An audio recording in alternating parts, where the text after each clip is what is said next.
only people on the radio that talk about how great it is to kill each other are black. How come that exists? You know, we obviously blame the rapper, but we ignore who's behind the rapper. Nobody.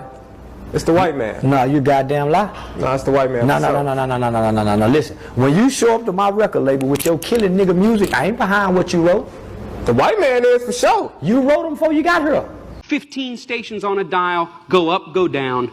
The only people on the radio bragging about getting automatic weapons, gunning each other down, are black. And you just gave $1 million for it. But you wrote it. But listen, listen, brother, I'm a businessman. Right. I ain't got nothing to do with what you wrote. You wrote the lyrics talking about killing your neighbor. But you didn't tell me, no, this isn't what you're supposed to be writing. You said, I'm going to give you $1 million. Brother, but listen. So you encouraged it. No, I didn't. With the utmost dollar amount. No, I didn't. I'm a businessman, and I'm about business. Where are the white AK-47 shooters?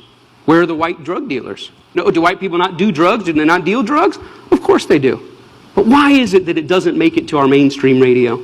Why is it that we don't hear it hundreds of times a day in hundreds of cities across the nation? Maybe it's because there's no white audience for it. Or maybe it's because it's not really marketable. Maybe it's even sicker than that. Maybe when white people do it, they're accused of acting black. When you stop rapping this and I get a Nas X and he can rap gay, I'm going to sign him too. You showed up with these gay killer lyrics, brother. I ain't got nothing to do with what's in your mind and what you want to project. I just know your destruction makes money.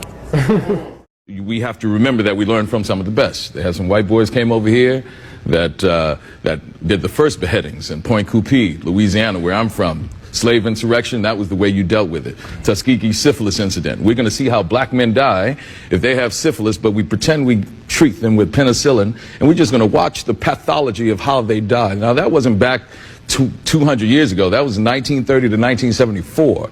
We're talking about giving these wonderful blankets to the Native Americans infected with smallpox as they walked on that trail of tears just to see how they die and to eliminate their population so we can take all of that land. So the violence that is in America has come from a very learned position that was brought here by some Caucasian folks. All right?